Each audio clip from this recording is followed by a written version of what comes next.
자, 여러분 안녕하십니까? 오늘은 합계공 693페이지 무수법 건축법에 대해서 살펴봅니다. 자, 건축법 693페이지 보면 제일 먼저 나오는 게 뭐죠? 건축법은 시험 문제는 7문제 출제된다. 건축법은 7문제 나오고 제일 먼저 나오는 게 용어들이 나옵니다. 그래서 건축법에서 나오는 용어 정의들에 대해서 하나하나 여러분들이 정확하게 정리하셔야 됩니다. 7문제 중에서 여기서 2문제 정도가 용어 정의에서 출제하고 있습니다. 자, 첫 번째는 건축법이 정되는 대상 물건들과 관련된 거, 어떤 물건, 그게 동산이든 부동산이든 물건과 관련된 그런 용어들이 있습니다. 자, 먼저 건축물을 지으려면 뭐가 있어야 된다? 땅이 있어야 되겠죠. 그 대지라는 개념 정리입니다. 근데 이 대지는 건축물을 지을 수 있는 땅 하면 틀려버립니다. 그게 아니라 무슨 법에 있는 걸 끌어다 쓴다? 공간정보의 구축 및 관리 등에 관한 법률에 따라서, 즉 줄여서 공간정보법, 여러분들 지적법이라고 했죠? 바로 그 공간정보법에 가보시면 거기에 뭐가 나온다? 필지란 개념이 나옵니다. 거기서 나오는 각 필지로 나눈 토지, 필지로 나눠진 토지는 일단은 건축법에서는 다 뭐라 부른다? 그걸 대지라자 이 소리입니다. 따라서 공간정보법에 가면 이렇게 지번이 부여되어 있는 독립된 토지들이 하나하나 이렇게 나와 있는데, 이런 독립된 토지 하나하나를 우리 건축법에서는 뭐라 부른다? 그걸 건축법에서는 대지라고 부른다. 따라서 공간정보법에서 필지라고 부르는 걸 우리 건축법에서는 뭐라 부른다? 그걸 대지라 부른다 이 뜻입니다. 따라서 하나의 필지가 뭐를 이룬다? 그게 바로 하나의 대지를 이룬다. 그래서 이걸 일필지 일대지 원칙, 이게 원칙이죠. 근데 항상 하나의 필지가 하나의 대지가 되는 건 아닙니다. 그럼 어떤 경우도 있다? 두 이상의 필지가, 그러니까 두 필지 이상을 뭐라 한다? 합쳐서 하나의 대지로 보는 그런 경우가 몇 가지가 있다냐? 원래는 법조문에 6가지가 나옵니다. 근데 여러분들 책에는 3가지만 써놨어요. 그런 건 합쳐서 하나의 대지입니다. 예를 들면 건축물을 짓는데 어떻게 지었다? 두 필지에 걸쳐서 하나의 건축물을 지었답니다. 그럼 필지는 2개지만 뭐로 본다? 대지는 하나로 보겠다 이거죠. 또 합병이 불가능한 그런 대지들이 있어요. 즉 여기 있는 필지하고 이 필지는 2개를 한 필지로 합칠 수가 없답니다. 그게 합병이 불가능한 필지들이죠. 근데 그걸 합쳐서 뭐로 본다? 하나의 대지로 보는 경우도 있습니다. 첫째, 소유권이 같고 소유권 외의 권리관계도 같은 경우에는 설령 두 필지로 되어 있지만 그걸 하나의 대지로 보는 경우도 있습니다. 첫 번째는 지번 부여 지역이 서로 다른 경우, 또는 축적이 서로 다른 경우, 또는 집안이 서로 연속되어 있지 아니하되, 그런 이유 때문에 두 필지를 합필지로 다 합병할 수는 없답니다. 그럼에도 불구하고 두 필지의 소유권이 한 사람한테 기속되고 소유권이 같고 소유권 외에 저당권이라든지 지상권이라든지 이런 권리관계도 양쪽에 똑같이, 여기 저당권, 전세권, 전세권, 또는 여기 또 지상권 이런 식으로 소유권의 권리관계가 동일하다면, 같다면 그때는 합쳐서 뭐로 본다? 하나의 대지로 보는 경우도 있다라는 것들이 있죠. 등등 이런 두 필지상을 하나의 대지로 보는 경우도 있습니다. 또 어떤 경우가 있다? 하나 이상의 필지의 일부를 하나의 대지로 보는 경우도 있다라는 말이 있습니다. 그 밑에 두 번째죠.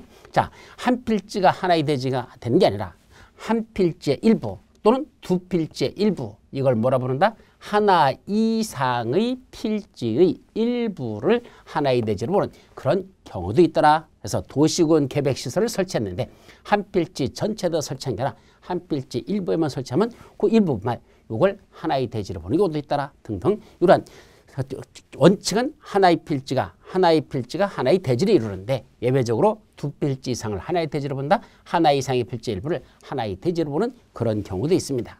자, 두 번째, 대지하고 접해 있는 게 뭐죠? 바로 도로입니다. 이때 도로는 무슨 법상의 도로를 말한다? 건축법상의 도로를 말한 겁니다. 그럼 건축법상의 도로가 되기 위해서는 원칙적으로 뭐가 건축법상의 도로다? 보행과 자동차 통행이 가능하면서 너비는 4m 이상 되는 걸 전제로 합니다. 보행과 자동차 통행이 동시에 가능해야 되고 너비는 4m 이상 되는 그러한 도로들 중에서 1번 도로, 2번 도로 둘 중에 한 가지를 충족하면 건축법상의 도로가 되는 게 원칙입니다. 그럼 첫 번째가 뭐죠? 국토의계 및 이용에 관한 법률, 도로법, 사도법, 그 밖에 관계법령에 따라 신설 또는 변경에 관한 고시가 된 도로라고 돼 있죠. 무슨 말이죠? 자, 보행과 또는 자동차 통행이 둘 다 가능해야 돼. 보행과 자동차 통행이 가능하면서 너비는 4m 이상 돼야 됩니다. 그러한 도로들 중에서 첫째, 각종 법령에서 도로라고 고시했다면 건축법이 아니라 다른 법에서 도로라고 고시했으면 그것도 건축법상의 도로로 본다. 전제 조건은 보행과 자동차 통행이 가능하고 너비가 4m 이상 되는 것들 중에서만 이라는 게 전제돼. 그 중에서 각종 법령에서 고시한 도로. 두 번째는 법령으로 고시한 건 아니지만 건축 허가를 받거나 건축 신고 시에 위치를 정하여 공고한 도로. 이런 건축 허가 신고 시에 위치를 정하여 공고했다면 그것도 건축법상의 도로로 본다는 얘기죠. 근데 이런 것만 있을까? 추가되는 게 있습니다. 첫째는 자동차 통행이 불가능한데도 차량 통행이 불가능한데도 건축법상의 도로가 되는 경우가 있습니다. 자, 차량 통행 또는 자동차 통행이 불가능하답니다. 근데도 지형적 조건으로 인해서 불가능해도 너비가 원칙적으로 3m 이상 되면 그건 건축법상의 도로가 될 수 있습니다. 따라서 자동차 통행이 불가능해도 건축법상의 도로가 되는 경우가 있다 그랬죠. 그럼 원칙은 보행과 자동차 통행이 둘 다 가능하게 되는데 예외적으로는 자동차 통행이 불가능하게 된답니다. 그럼 뭐는 반드시 가능하게 된다? 보행은 반드시 가능하게 됩니다. 건축법상 보행이 불가능하면 그건 건축법상의 도로가 아니니라라는 걸 조심합니다. 즉 자동차 전용도로 같은 거 이거는 보행이 불가능하기 때문에 그건 건축법상의 도로가 될 수 없습니다. 두 번째는 막다른 도로도 건축법상의 도로가 되는 경우도 있습니다. 이때 막다르다는 건 무슨 말이죠? 더 이상 앞으로 진행할 수 없는 도로들 이걸 막다른 도로라 이렇게 말하죠. 자, 여기 자동차가 가고 오고 하는 걸 무슨 도로로 한다? 통과도로. 이런 걸 통과도로라고 합니다. 자동차 갔다 왔다 할 수 있는 건 통과도로죠. 근데 이 도로는 어떻게 되죠? 가서 쑥 들어가면 앞에가 막혀가지고 더 이상 진행할 수 없습니다. 이런 걸 무슨 도로로 한다? 막다른 도로라 하죠. 이 막다른 도로도 건축법상의 도로가 되는 경우가 있습니다. 어떤 경우죠? 막다른 도로 이 길이가 첫째 10m 미만밖에 안 된답니다. 그때는 너비가 얼마만 되면 요 도로 너비가 2m 이상만 되면 건축법상의 도로가 될 수 있습니다. 막다른 도로 길이가 10m 미만일 때는 너비 2m 이상.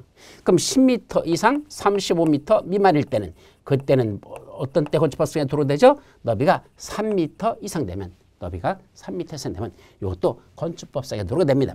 만약에 막다른 도로 길이가 35m 이상 된다면 그때부터는 너비가 원칙은 6m 이상을 요구하는데 다만 도시지역이 아닌 읍 또는 면지역, 시골 지역에서는 4m 이상만 돼도 건축법상의 도로가 되는 그런 막다른 도로도 건축법상의 도로가 되는 경우가 있다라는 얘기죠.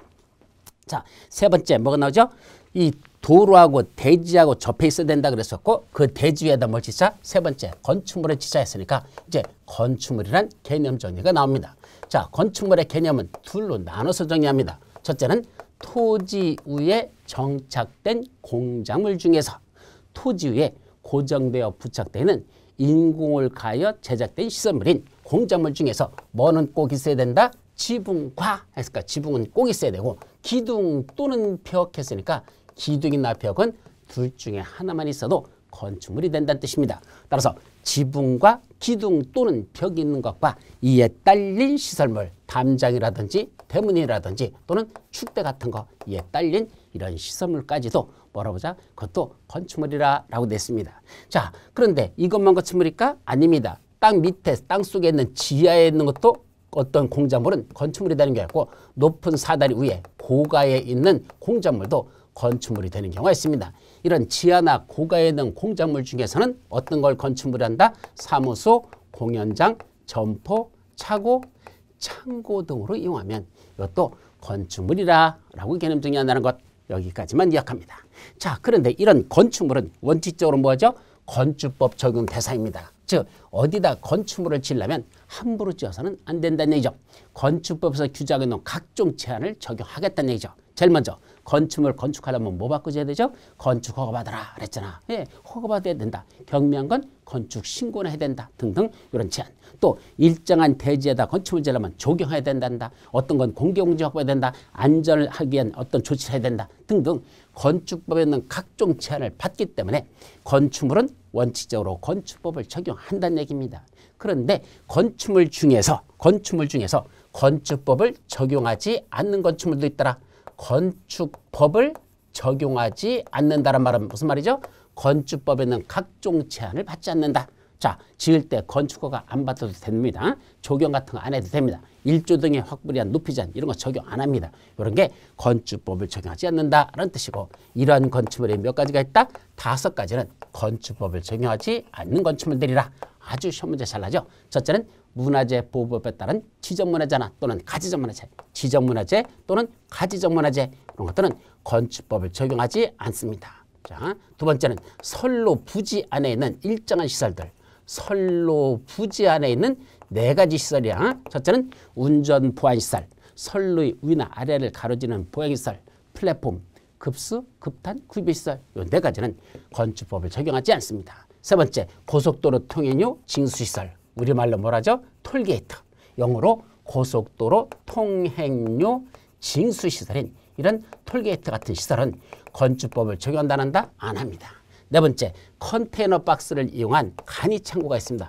컨테이너를 위한 간이창고인데 조건이 두 가지를 충족해야 됩니다. 첫째, 공장 안에 있고 이동이 쉬울 것, 이동이 쉬울 것.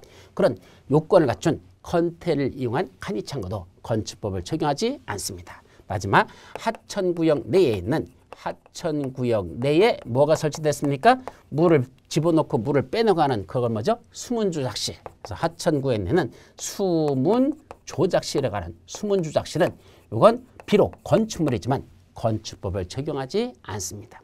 그러면 건축물보다도 더 넓은 개념이 뭐라 그랬죠? 인공을 가하여 제작된 시설물, 공작물, 인공을 가하여 제작된 시설물, 공작물이죠. 그럼 공작물은 원칙적으로 건축법을 적용할까? 안 합니다. 공작물 중에서 이런 건축물이 건축법 적용 대상이다 이런 뜻이죠. 그런데 공작물 중에서 건축법상 신고 대상인 일부 그런 공작물도 있더라. 공작물 중에서 건축법상 신고는 해야 되는 그런 공작물이 있습니다. 그런 것들이 몇 가지가 쭉 나와 있죠. 자, 요거 첫째는 옹벽이나 또는 담장으로서 2m 넘는 것. 옹벽 또는 담장을 쌓는데 2m를 넘게 쌓았다. 2m 초과라는 뜻이죠. 그런 건 건축법상 신고해야 되는 공작물입니다. 또 광고판, 광고탑으로서 4m 넘는 것. 그래서 광고탑, 광고로서 4m 넘는 것, 광고사. 그건 공작물 중에서 신고 대상인 공작물이죠. 또 뭐도 있더냐?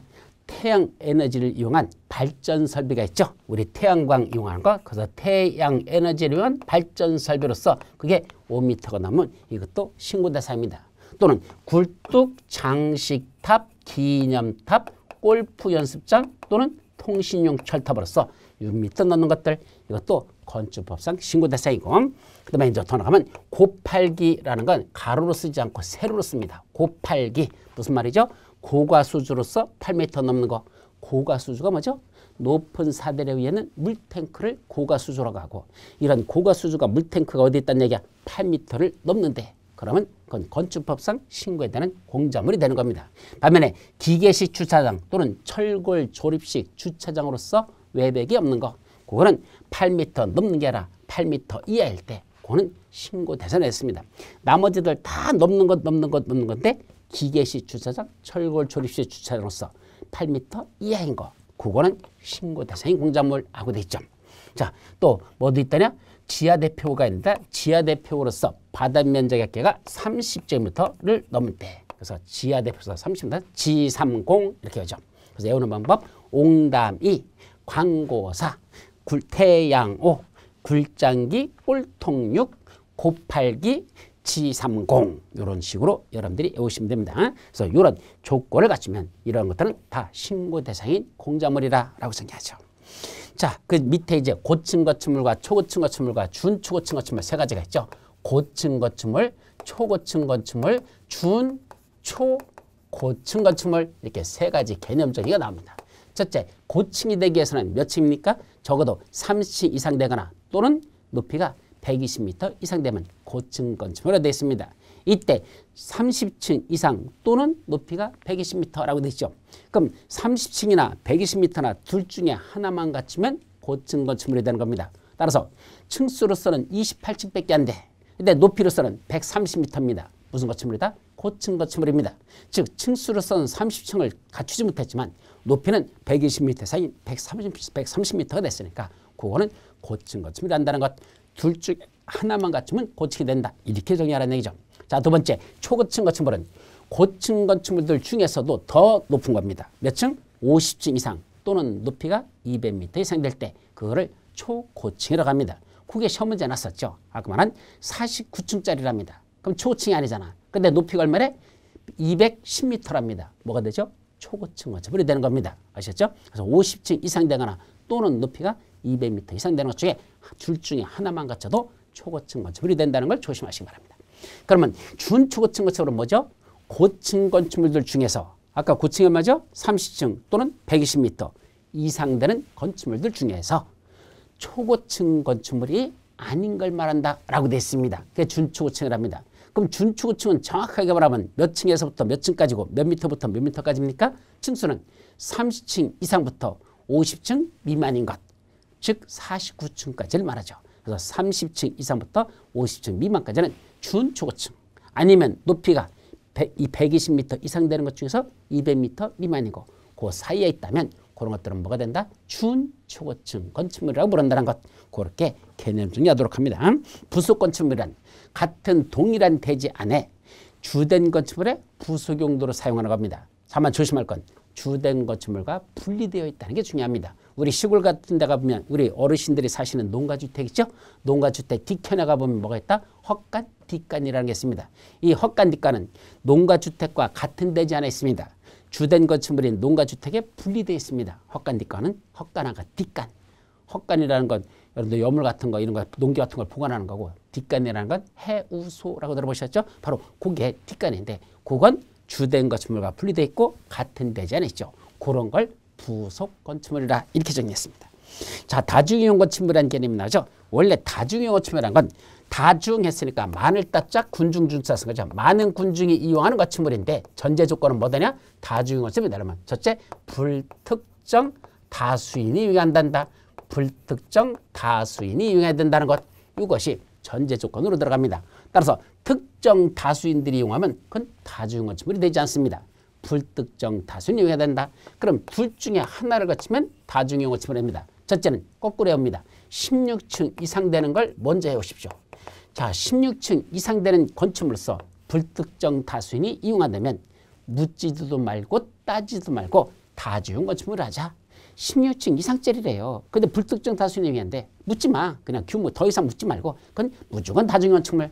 그럼 16층이 안 되면 이제 15층 이하라면 이게 전제가 15층 이하라면 두 가지를 따져야 됩니다. 첫째는 규모를 따지고 둘째는 용도를 따집니다.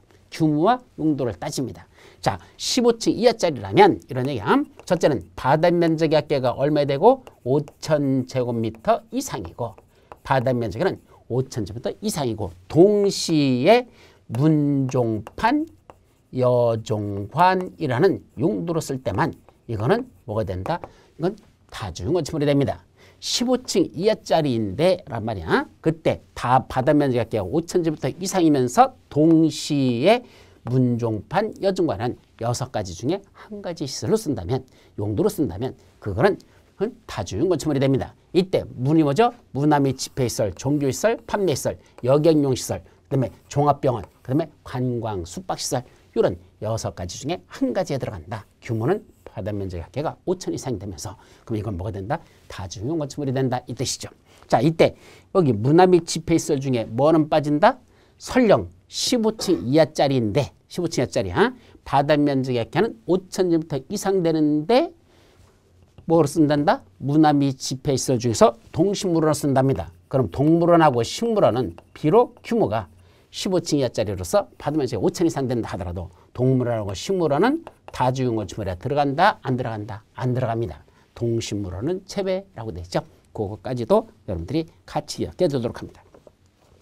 자, 이제 그 밑에 뭐가 나오죠? 준 다중이용 건축물이죠. 그거는 원래는 바닥 면적이 5,000 이상 되면 뭐가 되죠? 다중이용 건축물이야. 그런데 바닥 면적의 합계가 1,000제곱미터 이상이면서 1,000제곱미터 이상 되면서 문종판, 여종관, 문종판, 여종관 플러스 알파 무슨 시설 더 들어가. 그런 것들은 전부 다 뭐다? 준 다중이용 건축물 하고 됐습니다. 그래서 준 다중이용 건축물도 불특정 다수인이 이용하는 건데 바닥 면적의 합계는 1,000제곱미터 이상이면서 문종판, 여종관 플러스 이런 것들 더 들어가. 그런 것들은 준 다중이용 건축물을 한단다. 그런 정도로만 여러분들이 기억해 둡니다. 자, 그 다음에 특수구조 건축물이라는 게 나오죠. 그럼 특수구조라는 건 몇 가지가 있다냐? 3가지가 있습니다. 첫째는 그림을 먼저 이해하는 게 중요합니다. 자, 여기 어떠한 건축물이 이렇게 있는데 이 측면도로 본 거야. 여기 옆에 보니까 이게 뭐가 있다? 보나 또는 차양 같은 게 이렇게 있습니다. 보 또는 차양이 이런 식으로 삐쭉하게 나와 있다는 얘기입니다. 이런 게 뭐가 된다? 특수구조 건축물이 될 수 있습니다. 어떤 경우죠? 첫째, 한쪽 끝은 고정되고 다른 한쪽 끝은 지지되지 아니한 보 또는 차양 등으로서. 그럼 지지되지 않았다는 건 무슨 말이죠? 받쳐주는 게 없다는 얘기입니다. 즉 한쪽만 벽면에 붙어 있고 나머지 반대쪽은 고정되어 받쳐주는 게 없는 저런 상태는 보나 또는 차양 등이 있는데 외벽의 중심선으로부터 이 외벽도 벽 두께가 있을 거 아닙니까? 그 외벽의 중심선이니까 벽 두께의 가운데 되는 부분으로부터 몇 미터 이상 도출됐다? 이게 무려 3m 이상 돌출되어 있더라 이런 얘기입니다. 그럼 3m 이상 상당히 많이 돌출되어 있는 저런 상태에서 사람이 밑에 이렇게 서 있다면 어떤 문제가 터질 수 있단다? 사람에게 서 있다가 위에 있는 이 보거나 또는 차양이 뚝 떨어지면 밑에 있는 사람 뭔다? 찌깔려 뒤진다 얘기입니다. 찌깔려 뒤진다. 참 위험하죠? 따라서 이런 건축물은 뭐로 본다? 특수구조 건축물을 보자라는 게 첫 번째입니다. 두 번째는 기둥과 기둥 사이가 무려 몇 미터 이상 떨어져 있다? 20m 이상 떨어져 있답니다. 이게 무슨 말이죠? 자, 여기 기둥이 있고 여기 기둥이 있습니다. 그럼 위에 층에 또 바닥이 있고 여기 또 기둥이 있고 위에 또 바닥이 이렇게 올라가겠죠. 이런 식으로. 근데 이 건축물에 기둥과 기둥 사이 이 거리가 무려 몇 미터나 떨어져 있다? 20m 이상이나 떨어져 있다는 얘기입니다. 그러면 어떤 문제가 생길 수 있죠? 위에 있는 이 바닥이 기둥과 기둥 간의 공간이 너무 넓어버리면 이 바닥이 견디지를 못하고 이게 붕괴될 우려가 있다는 얘기죠. 위험합니까? 위험하지 않습니까? 위험하죠. 이때 기둥과 기둥 사이가 20m 이상 될 때 이런 건축물도 물어본다. 특수구조 건축물을 보자 이런 얘기입니다. 자, 그 밖에 특수한 설계나 시공이나 공법이 필요한 건축물로서 국장이 고시한 그런 건축물도 특수구조 건축물이랍니다. 자, 주요구조부란 말이 나오죠. 바닥, 지붕, 주요구조부는 몇 가지가 있다? 6가지가 있다. 이렇게 합니다. 그래서 건축물의 내부를 들어가 보면 이 속에 보면 건축물의 주요 구조부라는 게 몇 가지가 있다? 6가지 있어 있습니다. 뭐뭐 있다냐? 뭐를 짜면서 바치, 보내, 주기 이렇게 합니다. 외우는 방법은 여러 가지가 있는데 저는 이게 제일 마음에 들어요. 바지 보내주기 뭐 하는 거죠?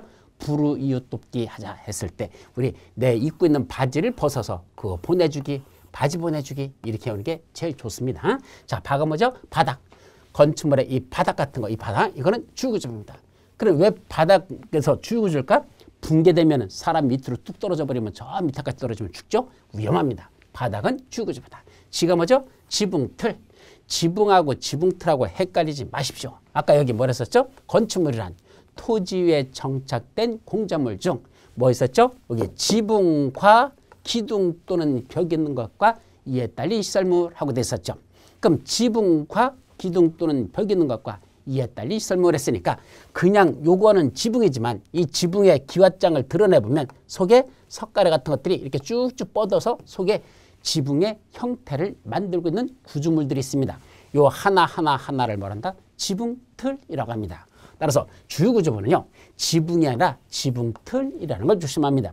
지붕 전체를 주요구조로 보는 게 아니라 지붕의 형태를 입는 틀 하나하나를 다 주요구조로 본다 이 말이죠. 자, 보호는 뭐 되냐? 우리 대들보라고 들어보셨죠? 건축물의 이 바닥, 요거 바닥이 그냥 이런 식으로 걸쳐놓으면 붕괴되니까 요 바로 기둥 위에다가 이거 무너지지 말라고 거의 받쳐주는 게 하나가 더 걸쳐져 있어요. 다시 말하면 어떤 식으로 했더냐? 위에 바닥이 이렇게 돼 있죠? 그러면 여기에 가로지르는 게 뭐 하나가 또 지나갑니다. 기둥과 기둥 위에 이렇게 옆으로 가로지르는 게 있죠? 어디 가서 보면 잘 보일까? 지하층에 가서 이렇게 위를 올려다보면 그 위에 있는 바닥이 무너지지 말고 받쳐주는 형태가 있습니다. 다시 말하면 이런 것들, 이게 만약에 바닥이라고 한번 가정해 보시죠. 그럼 이 바닥에 그냥 이렇게 평탄하게 있으면 어떻게 되죠? 가운데 받쳐주는 게 있으면 이렇게 무너질 겁니다. 근데 거기다 뭘 걸친다? 이런 걸 걸치는 거죠. 그래서 이런 걸 밑에다가 이렇게 쭉 지나가도록 기둥과 기둥 위에다 이런 걸 걸쳐놓으면 위에서 찍어 눌러도 밑에는 이게 받쳐주기 때문에 붕괴되지 않습니다. 이때 기둥과 기둥 위에 이런 것들이 이렇게 걸쳐 지나가는 이렇게 받쳐주는 걸 뭐란다? 그걸 포라고 한다는 얘기입니다. 그게 포죠. 또 내가 뭐죠? 내력벽. 이때 내력벽이라고 하는 벽은 벽인데 견딜 내자 힘력자. 힘을 받는 벽이다 해서 이걸 내력벽이라는 말을 씁니다. 그럼 내력벽은 어디에 있다냐? 아파트 같은 데 가보시면 안방하고 거실 사이에 있는 그 벽 있죠? 아파트의 안방과 거실 사이에 있는 그 벽을 내력벽이라고 합니다. 왜 내력벽이죠? 위에서 찍어 누르고 있는 그 힘을 받쳐주는 역할을 합니다. 다시 말하면 아파트 같은 거 보시면 어떤 식으로 지었습니까? 이렇게 쭉 돼 있다고 하잖아. 자, 그런데 그냥 있으면 이 바닥이 너무 넓기 때문에 가운데가 붕괴될 수 있죠. 그래서 그 가운데쯤에다가 뭘 둔다? 벽을 설치합니다. 아파트 안방과 거실 사이에 벽 있죠? 그렇게 해놓고 그 벽은 위층에서부터 저 밑에층까지 동일한 위치에 위치합니다. 그래가지고 위에서 찍어 누르는 힘을 받쳐주는 그런 역할함으로써 붕괴되는 이 건축물이 붕괴되는 걸 막는 역할을 하죠. 일종의 기둥 역할을 하는 성격을 갖습니다. 그런 걸 무슨 벽이란다? 내력벽이란다. 따라서 그냥 벽이 아니라 내력벽이 주요구조입니다. 그럼 내력벽에 반대되는 말에 뭐가 있다냐? 칸막이 벽이라는 게 있습니다. 칸막이 벽은 뭐죠? 이런 것들. 우리 강의실 만들려고 여기 인위적으로 여기다 합판 같은 걸 대가지고 벽을 별도로 만들었습니다. 그럼 이건 뭐죠? 이건 위에서 찍어 누르는 힘을 받는 게 아니고 강의실이라는 걸 만들려고 인위적으로 이렇게 한 거죠. 이런 것들은 칸막이 벽이라고 하고, 칸막이 벽은 내력벽하고 다릅니다. 이때 내력벽만 주요구조부지 벽이라고 다 주요구조부는 아니라는 것. 자, 주는 뭐죠? 주계단. 그래서 계단 중에 엘리베이터 옆에 있는 보통 그런 계단이 주계단이 되겠죠. 기는 뭐죠? 기둥. 여기까지는 주요구조부. 근데 이것만 주요구조부는 외우면 안 돼요. 주요구조부에 속하지 않는 것들 해서 그것도 시험 문제 납니다. 사익기둥, 최하층 바닥, 작은보, 차양, 옥외계단 이런 것들은 주요구조부에 속하지 않는다. 사익기둥, 최하층 바닥, 작은보, 차양, 옥외계단 이런 건 주요구조에 속하지 않는다는 것. 거기까지도 여러분들이 기억해 두셔야 됩니다. 자, 옆 페이지 보니까 발코니라는 게 있죠. 발코니가 뭐죠? 우리 발코니, 아파트에서 보통 발코니란 말보다는 베란다는 말을 우리는 더 많이 쓰는데 바로 그 베란다가 뭐죠? 그게 발코니예요. 그럼 아파트가 이렇게 있다면 이 아파트 앞에 이렇게 나오겠죠? 이거 각 층에 보면 이런 식으로 나온 게 있습니다. 이걸 다 뭐란다? 이게 발코니, 우리 베란다라고 되죠. 그래서 각 층별로다가 이런 식으로 이렇게 설치되지 않습니까? 그럼 이게 거실 안쪽이고 이게 거실 바깥쪽이면 이런 베란다가 있습니다. 그걸 발코니라고 그러죠. 자, 발코니가 하는 역할, 건축물의 내부와 외부를 연결하는 완충 공간으로서 라는 뜻입니다. 건축물 내부와 외부를 연결하는 완충 공간으로서 어디로부터? 외벽으로부터 부가적으로 설치된 공간 그랬습니다. 그 외벽은요, 여기가 외벽이고 거실에 있는 그 유리창이 외벽이고 거기다 부가적으로 설치된 더 튀어나오게 이렇게 설치된 이 공간을 뭐라고 한다? 이걸 발코니라고 하더라 이 말입니다. 왜 설치하죠? 예, 여기다 흔히 뭐냐 휴식 같은 공간 등을 하기 위해서 만드는데 우리 집은 태반이 빨래거리를 쓰고 있는 것 같아요. 어쨌든 이런 휴식 등의 목적으로 거기다 발코니라는 걸 설치한답니다. 그런데 이 발코니 뭐 할 수 있죠? 확장 공사라는 걸 할 수 있습니다. 발코니를 터가지고 거기를 침실이나 거실 또는 거기를 창고 등의 용도로 사용할 수 있다. 그게 이제 일정한 경우에는 그렇게 발코니 확장 공사도 할 수 있습니다. 자, 지하층이라는 개념이 마지막 나오죠? 지하층이란 건축물의 층이 이게 지하층이 있고 지상층이 있더라 이런 얘기입니다. 자, 그림으로 그리면 이렇게 있다고 가정하자. 자, 몇 개 층으로 돼 있다? 2개 층으로 구성되어 있습니다.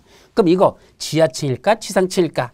그걸 따지려면 반드시 여기 지피면이라는 걸 따져야 됩니다. 자, 이렇게 지피면이 있는데 어떤 거? 먼저 여기 바닥구 주체 윗면으로부터 위층 바닥구 주체 윗면까지 이 노란 층, 이건 무슨 층이 될까? 이건 당연히 지상층입니다. 지피면이 여기를 지나고 있기 때문에 이쪽 위쪽에 있는 건 이건 저 옆에서 보는 거 옆에서 그때 지피면이 이렇게 지나고 있다면 이거는 당연히 지상층이죠. 반면에 밑에 있는 거 이거 빨갛게 표시하자. 이 빨간 부분, 이 부분은 지하층이냐 지상층이냐 이겁니다. 반은 땅속에 들어가고 반은 위로 올라 있죠. 이런 거 흔히 부르죠. 반지하라고 부르는데 이 반지하가 어떤 때는 지하층이 되는 경우가 있고 어떤 때는 지상층이 되는 경우가 있습니다. 그럼 어떨 때 이걸 따지죠? 지하층인 거는 첫째, 건축물의 그 바닥이 어디죠? 요거네. 그 바닥이 어디 있다? 지피면 아래에 있는 층이다. 층, 이 빨간 층은 건축물의 바닥이 요 지피면 아래에 있는 층으로서 바닥으로부터 지피면까지의 무슨 높이가? 평균 높이가 그랬습니다. 그럼 요 높이, 요거 바닥으로부터 지피면까지의 평균 높이입니다. 왜 그냥 높이가 아니라 평균 높이죠? 지피면이 평탄하게 일자선으로 되는 게 아니라 약간 이쪽이 더 낮고 이쪽이 더 올라갈 수 있어. 그럼 경사도가 이렇게 있게 되면 높이가 달라지죠. 여기서 재는 높이하고 여기서 재는 높이하고 높이가 다르잖아. 그때는 무슨 높이였다? 평균 높이. 원래는 가중평균한 높이입니다. 그 평균한 이 H 파란 거 높이가 이 파란 거 높이가 해당 층 높이라고 했습니다. 그럼 해당 층 높이는 어디까지? 여기서 여기까지가 이게 해당 층 높이입니다. 해당 층 높이에 얼마 되는 부분? 2분의 1 되는 부분 그랬습니다. 그러면 해당 전체 층 높이의 2분의 1 되는 부분 했으니까 여기야 요 높이까지. 그럼 요 높이죠. 요거 하고 하면 이건 대문자 H라고 쓰자 이거죠. 그때 어떤 게 요 평균 높이가 해당 층 높이에 얼마 된다? 이상일 것 그랬습니다. 이상이라는 건 파란 거 높이가 적어도 빨간 거 높이보다도 같거나 더 파란 게 더 커야 된다라는 얘기죠. 다시 말하면 해당 층 높이의 2분의 1 되는 지점에서 지표면을 바라봤더니 지표면이 밑으로 보이는 게 아니라 지표면이 더 위로 보이더라 이 말이죠. 해당 층 높이의 2분의 1 되는 지점에서 지표면을 찾아봤더니 지표면이 어디에 있다? 더 위에 있답니다. 그럼 지표면이 위에 있다는 얘기는 이 층 높이의 2분의 1 되는 게 땅속에 들어가 있더라 이 얘기죠. 이 층 높이의 2분의 1 되는 점에서 밖을 내다봤더니 지표면이 우리 보인다. 그건 2분의 1 되는 게 땅 밑으로 들어가 있다는 얘기입니다.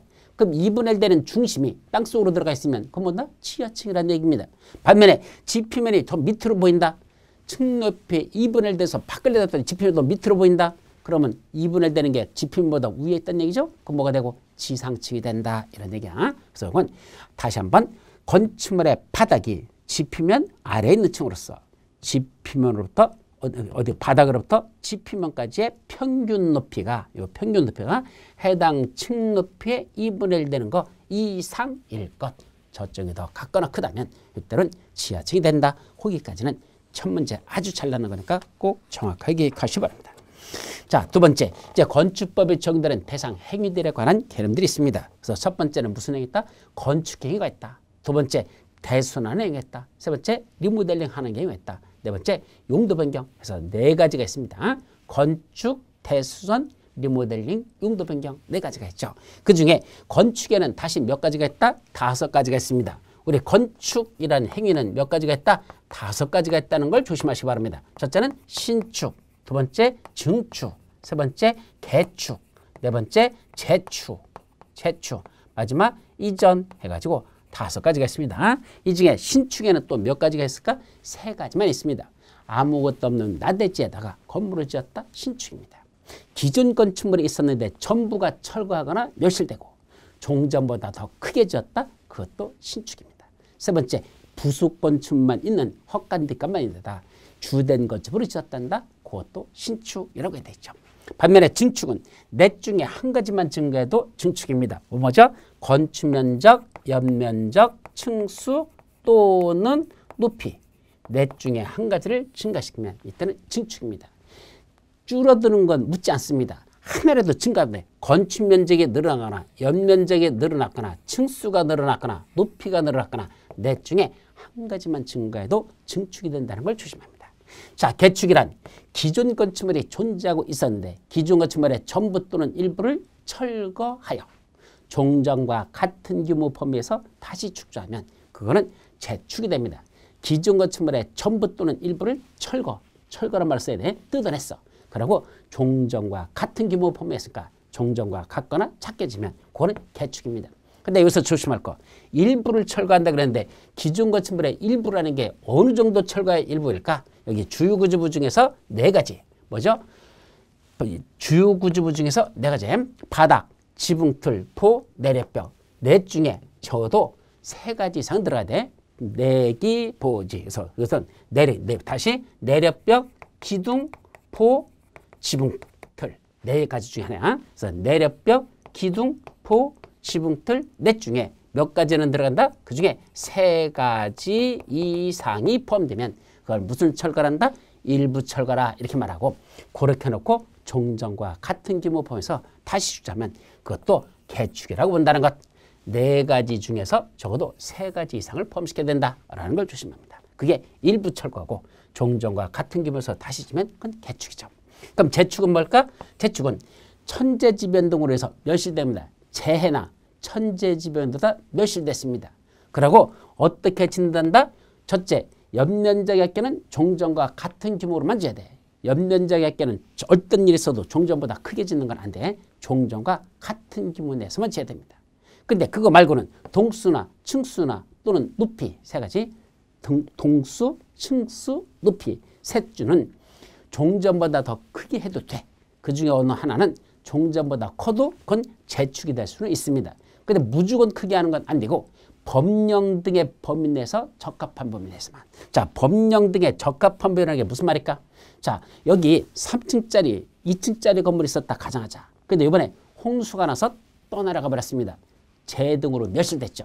근데 종전과 같은 곳에서 다시 짓는데 어떻게 졌을까? 첫째, 옆면적 합계는 종전과 똑같이 졌어. 그것도 작게 져도 상관없어. 같거나 작게 졌어.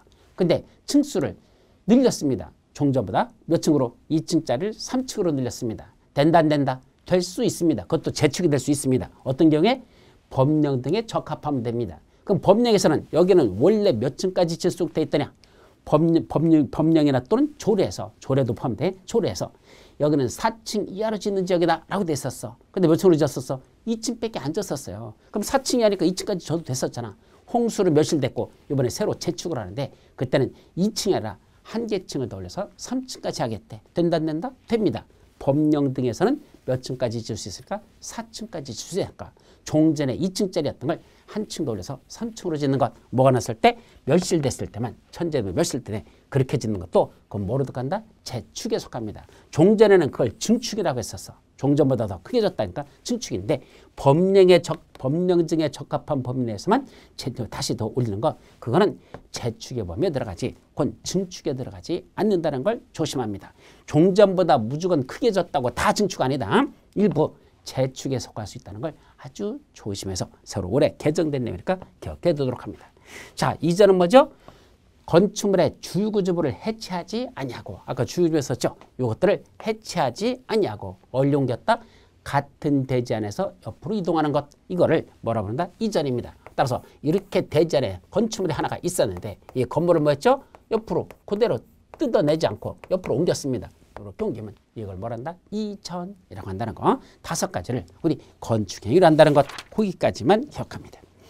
자, 그 밑에 대수선 해가지고 몇 가지가 있죠? 9가지가 납니다. 머리점만 따서 내기, 보지, 방주, 미담아 이렇게 내기, 보지, 그다음에 방주, 그다음에 미담아 이렇게 잘라서요. 내기, 보지 4가지, 방주 2가지, 미담아 3가지 이렇게 내기, 보지, 방주, 미담아 이렇게 오고 요 9가지가 뭐 된다? 대수선이 되는 경우가 있습니다. 첫째, 내력벽을 뭐 한답니까? 증설 또는 해체하거나 그 벽면적을 30cm 이상 수선 변경할 때 요거는 대수선이라고 합니다. 벽면적은 30cm 이상 뭐 할 때만? 수선 또는 변경할 때만 대수선으로 본다는 것.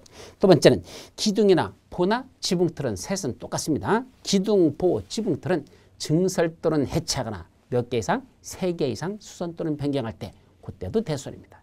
또 방화벽, 방화구역을 위한 바닥 또는 벽이나 주계단, 피난계단, 특별 피난계단은 증설 또는 해체하거나 수선 또는 변경하면 그것도 대수선입니다. 7번째, 미담화에서 미관지구 안에서만 건축물의 외부 형태를 변경하면 그건 대수선에 속합니다. 그때 담장을 변경한다면 담장 변경도 대수선이라는 걸 조심하시죠. 또 다가구 주택이나 다세대 주택에 가구와 세대를 나누는 벽, 즉 니들 집하고 우리 집을 구분하는 그 벽 있죠? 이걸 경계벽이라고 부르는데 이 경계벽을 딱 2가지, 다가구 주택하고 다세대 주택만이야. 딴 건 안 돼. 아파트 연립은 안 됩니다. 다가구 다세대 주택에 가구와 세대를 나누는 경계벽, 니들 집과 우리 집을 구분하는 벽, 그 벽을 뭔다? 증설 또는 해체하거나 수선 또는 변경하면 대수선으로 봅니다. 마지막으로 건축물의 외벽에 사용하는 마감 재료가 있습니다. 그 마감 재료를 증설 또는 해체하거나 또는 벽면적 30cm, 그 마감 재료 벽면적을 30cm 이상 수선 또는 변경하면 이것도 대수선이라고 되어 있죠. 자, 리모델링은 왜 한단다? 건축물의 노후화를 억제하거나 기능 향상을 위해서 합니다. 방법은 2가지입니다. 첫째는 대수선하는 리모델링과 증축 리모델링 2가지가 있습니다. 그런데 공동주택을 리모델링을 쉽게 할 수 있는 구조로 해서 건축허가 신청이 들어왔습니다. 건물 짓겠다고 허가 신청이 들어왔는데 리모델링을 쉽게 할 수 있는 구조로 해서 허가 신청이 들어왔다 이 말입니다. 이쁜 짓 했어 안 했어? 했단 얘기입니다. 그럼 너희들은 일단 용적률이라든지 높이 제한이라든지 일조동향 높이 제한을 최대 100분의 120까지 완화 적용할 수 있다라는 것들이 있죠. 자, 네 번째 행위로서 네 번째 이제 건축법 적용 대상 행위로서 용도 변경이 있단다. 자, 용도 변경이 뭐죠? A라는 용도로 쓰다가 B라는 용도로 바꾸는 거. 오늘까지는 여기 학원으로 쓰다가 내일부터는 카바레로 바꾸자. 그게 용도 변경이죠. 그럼 용도는 몇 가지가 있을까? 총 단독주택부터 여러분들 책 29번째 야영장 시설까지 총 몇 가지가 있다? 29가지로 분류하고 있습니다. 그래서 이 29가지로 끝났더냐? 아닙니다. 다음 페이지면 세부 용도 해가지고 또 29가지를 또 세부적으로 나눴어요. 그래서 쭉 나눠집니다. 이거 기본서 보시면 내용이 대단히 많은데 그걸 다 외울 수가 없어서 여러분들 700페이지부터 702페이지까지 중요한 것들만 몇 개만 쭉 정리를 해놨는데 사실은 이거는 여러분들이 알아두면 외워두면 좋을 겁니다. 그래서 이걸 다 일일이 설명할 수는 없고 이것도 시험 문제 이 속에서도 가끔 출제됩니다. 첫째, 단독주택에는 몇 가지가 있다? 네 가지. 이건 시험 문제 잘 나니까 외우셔야 돼. 단독주택에는 협의의 단독주택, 다중주택, 다가구주택, 공간, 단다다공, 단독주택, 다중주택, 다가구주택, 공간 네 가지를 다 묶어서 단독주택이라 한다. 반면에 공동주택은 아파트, 연립주택, 다세주택, 기숙사, 아연다기, 단다다공 이게 단다다공 단독주택들이고 아연다기 공동주택입니다. 그래서 각각 어떻게 구분하는지 특히 아파트는 주택으로 쓰는 게 5계층 이상이면 그걸 아파트로 부릅니다. 반면에 연립하고 다세대는 어떻게 다르더냐? 공통점이 있습니다. 둘 다 주택으로 쓰이는 층수는 몇 개층이다? 4계층 이하라는 건 공통점입니다. 차이점이 있다면 한 개동에 주택으로 쓰는 한 개동의 받은 면적의 합계가 660을 초과하면 연립으로 오고 660도 이하이면 그건 다세대로 봅니다. 근데 다세대하고 또 다가구하고 저 위에 있는 단독주택 다가구 또 헷갈려요. 왜냐면 다가구도 그 주택으로 쓰는 한 개동의 받은 면적이 660제곱미터 이하로 똑같아. 다가구와 다세대가. 근데 층수만 주택으로 쓰는 게 4계층 이하면 다세대로 보고 3계층 이하면 그건 다가구로 본다라고 되어 있습니다. 그러면 층수가 3층짜리지만요. 다가구가 될 수도 있고 다세대가 될 수 있다는 걸 조심합니다. 왜 그러죠? 4계층 이하라 그랬으니까 4계층 이하 속에는 3계층도 포함되거든요. 따라서 꼭 3계층 이하라고 하는 다가구로다 생각하면 안 되고 3계층짜리는 다가구가 될 수도 있고 다세대가 될 수 있더라. 하나의 동에 주택으로 쓰는 바다 면적의 합계는 얼마고? 660m 이하이다라는 걸 전제를 해놓고 그때 3계층으로 주택을 쓰게 했다면 이거는 다가구가 될 수도 있고 다세대가 될 수 있다 이 말입니다. 그럼 어떻게 구분할까? 소유자 갖고 구분합니다. 한 개 동 전체를 한 사람이 소유하고 있다? 그건 단독주택인 다가구에 속하는 거고 반면에 한 개 동의 소유자가 누구로 되어 있다냐? 여러 사람으로 나눠져 있다. 즉 구분 소유권으로 분할되어 있다는 얘기입니다. 즉 각 세대마다 소유자가 다르게 되어 있다면 그때는 뭐가 된다? 공동주택인 타세주택이 된다는 것 아셨죠? 따라서 3층짜리 주택으로 쓰는데 받은 면적이 660제곱미터 이하라면 그건 다가구인지 다세대인지 구분이 안 된다. 그때는 뭘 떼보라? 그때는 등기부도 뭘 떼보고 소유권이 구분 소유권을 갖고 있는 거지 한 사람의 소유권이 되어 있는지 그에 따라서 단독주택인 다가구냐 공동주택인 타세대를 구분한다는 것 거기까지만 기억하시죠. 자, 그 밖에 옆에 1종근생, 2종근생부터 쭉 해서 다음 페이지까지 야영지서까지 중요한 것들은 풀려놨는데 그래서 가끔 시험 문제들 나는 것들만 뽑아놓은 거니까 한번 눈여겨보는 게 좋을 겁니다. 자, 세 번째 시설군 및 건축물의 용도군이라는 게 돼 있죠. 그건 뭘까? 지금 말한 29가지 그 시설을 다시 크게 나눈 겁니다. 그 시설을 크게 나눠서 뭐로 놨죠? 시설군하고 용도를 시설군과 용도군 이렇게 두 가지로 더 분류한 겁니다. 그리고 시설군에는 몇 가지로 나눴다? 9가지로 더 대분류를 했습니다. 9가지 해놓고 뭐죠? 자동차 관련 시설군으로부터 자산, 전문, 영교, 근축, 이렇게 해요. 자산, 전문, 영교, 근축 해서 자동차 관련 시설군, 산업 등의 시설부터 그 밖의 시설군에 이르기까지 총 몇 가지로 나눠진다? 총 9가지로 나눠집니다. 그럼 이 시설군은 뭐 갖고 나눈 거냐? 건축물의 용도가 위험하냐 아니냐, 즉 위험도 갖고 나눈 겁니다. 건축물이 위험하면 위험할수록 어디에 배치한다? 위쪽에다 배치했습니다. 그걸 상위 시설군을 하죠. 위험이 낮으면 낮을수록 밑에다 배치했습니다. 그 밑에 쪽을 말한다? 하위 시설군이라고 표현하죠. 따라서 상대적이야 어떤 9가지 중에서 어떤 걸 기준으로 해서 그보다 위에 있으면 상위설권, 밑에 있으면 하위설권입니다. 이걸 기준으로 한다면 이쪽 위쪽은 다 상위설권, 요 밑으로는 하위설권 이렇게 되겠죠. 그래서 어떤 걸 기준으로 했을 때 위험도가 더 위쪽으로 올라갈수록 높아지고 밑으로 내려갈수록 위험도가 낮아지는 것, 이걸 시설군이라고 하고 몇 가지가 있다? 9가지. 어떻게 한다? 자산 전문 영교 근주구라고 합니다. 그리고 자산 전문가인 영교가 근주구하였다라고 합니다. 자산 전문가인 영교가 근주구하였다. 자산 전문 영교 근주구라고 하죠. 그랬더니 자산 전문가 영교까지는 대략 알겠는데 근주구가 뭐예요? 하면 나 모른다? 나도 몰라. 그럽니다. 왜? 머리점만 따는 건데 제가 어떻게 합니까? 그냥 근주구. 그래서 그 밖에 시설군까지 나눠집니다. 그래 놓고 그걸 다시 아까 했던 29가지 그 용도를 여 시설군에 맞춰서 또 배열해 나갑니다. 이 옆에다 또 이걸 다 하나하나씩 다 맞춰서 배네. 그래서 자동차 관련 시설군에는 뭐만 들어간다? 자동차 관련 시설 하나만 들어갑니다. 산업 등의 시설군에는 7가지가 들어갑니다. 근데 어떻게 오다냐? 자동차에 하나 더 자동차에 2개씩 외워나가면 2줄씩 외워요. 2개씩. 자동차에 위험물과 자원순환 관련 시설을 싣고 공장 안의 창고로 돌전하면 장례 치르고 묘지갈 운수이다. 그래서 7가지 산업 등의 시설분을 그 위험물 저장 및 처리시설, 이거 자원순환 관련시설, 공장, 창고, 장례식장, 묘지 관련시설, 운수시설 이런 걸 이렇게 7가지를 머리자로 저렇게 배열합니다. 그 다음부터 방송 발전은 거룩한 종교 문화를 위락과 관광으로 변질시켰다. 이종 근생 다중생활시설에 살고 있는 판매시설, 운동시설, 숙박시설인데 파는 수기가 이종근생 다중생활시설인 고시원에 살고 있는 파는 수기가 뭐 한답니까? 야영장에서 의료 교육을 수련하는 건 노유자를 위해서다. 자, 근린생활시설권 1종, 2종, 1, 2, 즉 단독 공동으로 행하는 교정 업무는 누구를 위함이라? 동식물을 위함이라 라고 해서 총 이제 2종 근생 중에서 다중생활시설인 고시원만 이 중에서 분리시켰어요. 왜? 다중생활시설이 옛날에 고시원이라고 부르던 건데 화재가 났다면 대형사고 나잖아요. 고시원 화재 참 많이 났었죠. 그래서 그 고시원만 따로 위험도가 더 2단계 높은 위로다 빼버렸어. 그래서 아까 21가지에서 2종 다중생활시설이 하나 빠져나오면서 30가지를 이렇게 분리해놓고 이렇게 시설군과 용도군을 구분하라는 얘기입니다. 그럼 이게 왜 중요한 거죠? 시험 문제에서 출제되는 건 자, 어떤 용도로 쓰다가 관광 휴게시설로 쓰다가 운수시설로 바꾸겠답니다. 그럼 이 건축물을 종전에는 관광 휴게시설로 썼는데 이제 운수시설로 바꾼답니다. 위험도가 높아졌다, 낮아졌다, 높아졌다는 얘기입니다. 그럼 위험도가 높아졌으니까 이거는 특시, 특도, 시장운수, 구청장들한테 가서 뭐 받고 합니까? 허가 받고야 된다. 이건 허가 대상이 되고요.